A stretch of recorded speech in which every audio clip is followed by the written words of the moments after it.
Hey, so this is just a little supplementary video. I mentioned that it's possible to do a recording where you also appear in the video. You could do this if you enjoy having your face appear in more places, but you can also use it, I don't know, I think maybe for some students it's more engaging than just having a sort of a slowly scrolling PDF with text. And you can also use it for other stuff. You can point this camera, obviously I'm pointing it at me, but you can point it at whatever you want. So I don't know if you're trying to do like more imaginative things in your classroom. Well, a bit dubious, but that's possible. Yeah. So I've got the same PDF. Sorry, I've got the same note up as I was working on in the previous video. So I'm now doing this in a slightly different way. I'm now recording using my Mac, which is why what am I saying? Yeah. So I'm still writing on the iPad. I'm still writing on the iPad in blue, apparently, which is not quite what I had in mind. So it's still writing on the iPad, but now it's connected to my Mac with a cable. It seems like I do maybe need these horizontal lines, right? Maybe they will actually improve things. But now, connecting to the Mac. This goes with a cable, and I'm using free Quicktime player and a piece of like video compositing software called OBS, which is free and open source and like ridiculously easy to use. Yeah, so all of the same kind of stuff is possible. I'm no longer using like the advantages that you have a bit more flexibility. I mean, you could also like put whatever else you want on the screen. You can put any video or audio sources you want. So if you want to put clips of anything using this, it's super easy. Or if you want to like show part of a PDF, you can also, like with the iPad screen capturing I was doing, that's also possible. You could switch from the iPad app to a PDF and back. But here it would be really easy. You could just like drag it onto the screen. You have more flexibility in that way. The main downside, aside from that it requires a bit more setup and stuff, is that there's a little bit of a lag. So if I let me try to write in time with my speech, you will see a bit of lag.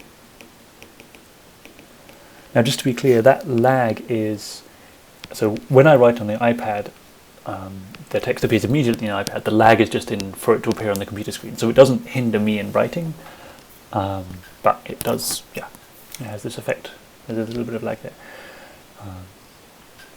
Yeah.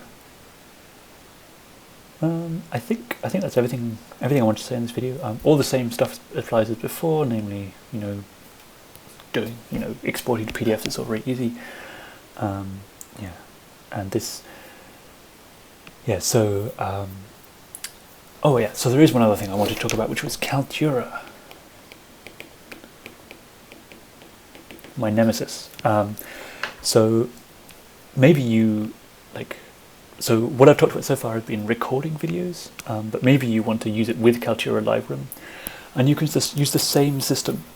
So what I'm doing here is I'm basically mirroring my iPad onto the laptop, and then I can just tell my computer, so then there's just like a window on my laptop screen, which just reflects whatever appears on my iPad. And so what I can then do is I can just open Kaltura in Chrome or whatever it is that I have to do this week. And I can say, share an application window, and I share this window from the iPad.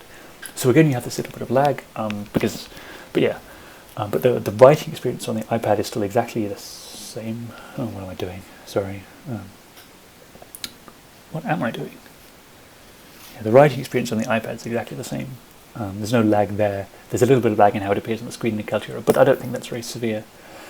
And yeah. It has all those advantages, you can use your own choice of notes app. I actually really like one called Good Notes. I use it for everything now. And yeah, you're getting that, you're just getting that good writing experience that, to me, I don't get with an external tablet plugged into my laptop. Yeah, okay, so that's all I've got. I will, yeah, so you may be wondering, how do I do this magical thing of making my iPad screen appear and connect to Kaltura? So a video is not the right format to, there's just a few steps, and there's also options depending on what technology you have. the basic idea would also work if you have a Windows, if you have like Windows or an Android tablet, but the details will depend on exactly what you have. So I've written I've written out some instructions for that, which I'm gonna maybe will put in the same email as this video or attach something or whatever. Yeah, and so they're, what is it? These are like, I've tested this obviously in detail with the setup that I have, but other people have different combinations of devices, so one need to play around. I think it's going to be possible with pretty much any combination. I don't know how, like anything that Kaltura runs on, this should be possible with. Like, if you have a computer that runs Kaltura and some kind of like vaguely functional tablet device thing that has like, is capable of like having a cable plugged in and an internet connection or an internet connection, then that should be doable. But the details will depend on your exact situation. Okay, so yeah, so I think I'm genuinely going to stop talking now, but I will move this mess. I'll leave the screen on a pretty picture. Okay, that's me. Bye bye.